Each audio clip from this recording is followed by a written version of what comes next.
ಎಲ್ರಿಗೂ ನಮಸ್ಕಾರ.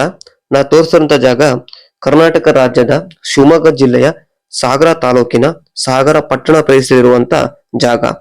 ಇಲ್ಲಿ ತುಂಬಾ ಎತ್ತರವಾದ ಒಂದು ಧ್ವಜಸ್ತಂಭ ಇದೆ. ಆ ಧ್ವಜಸ್ತಂಭದಲ್ಲಿ ಧ್ವಜ ಹರಿದು ಹೋಗಿದೆ. ಇಲ್ಲಿ ಪ್ರಕೃತಿ ವಿಕೋಪದಿಂದನೂ ಹರಿದು ಹೋಗಿರಬಹುದು. ಇಲ್ಲಿ ವಿಪರ್ಯಾಸ ಏನಪ್ಪಾ ಅಂತ ಹೇಳಿದ್ರೆ, ನಮ್ಮ ದೇಶಕ್ಕನ್ನ ಕಾಯುವಂತ ಯೋಧರು ಕಣ್ಣಿಗೆ ಎಣ್ಣೆ ಬಿಡ್ಕೊಂಡು ದೇಶನ ಕಾಯ್ತಾ ಇರ್ತಾರೆ. ನಮ್ಮನ್ನ ಕಾಯುವಂತ ರಕ್ಷಣಾ ಸಿಬ್ಬಂದಿಯ ಅಧಿಕಾರಿಗಳು ಕೂಡ ಕಣ್ಣಿಗೆ ಎಣ್ಣೆ ಬಿಟ್ಕೊಂಡು ಕಾಯ್ತಾ ಇರ್ತಾರೆ.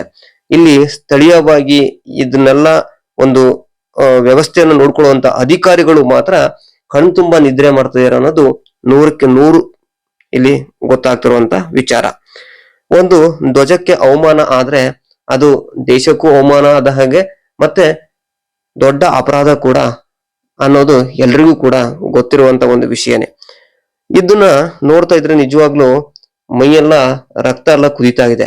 ಯಾಕಪ್ಪ ಅಂತ ಹೇಳಿದ್ರೆ, ಎಲ್ಲಿವರೆಗೆ ಬಂತು ನಮ್ಮ ಆಡಳಿತ ಅನ್ನೋದೇ ದೊಡ್ಡ ಒಂದು ಪ್ರಶ್ನೆ ಆಗ್ತಾ ಇದೆ ಇಲ್ಲಿ. ಇದನ್ನ ಈ ತರ ಒಂದು ವಿಚಾರ ಇದಾವೆ. ಇಲ್ಲಿ ಪ್ರಕೃತಿ ವಿಕೋಪ ಆದಾಗ ಏನೇನ್ ನಡೆಯುತ್ತೆ, ಅದನ್ನ ನಾವು ಯಾವ್ಯಾವ ತರ ರಕ್ಷಣೆ ಮಾಡ್ಕೋಬೇಕು ಅನ್ನೋ ಒಂದಿಷ್ಟು ಮನಸ್ಥಿತಿ ಇಲ್ಲಿ ಅಧಿಕಾರಿಗಳಿಗಿಲ್ಲ. ಇಲ್ಲಿ ನೇರವಾಗಿ ಗೊತ್ತಾಗ್ತಾ ಇದೆ. ನಮಸ್ಕಾರ.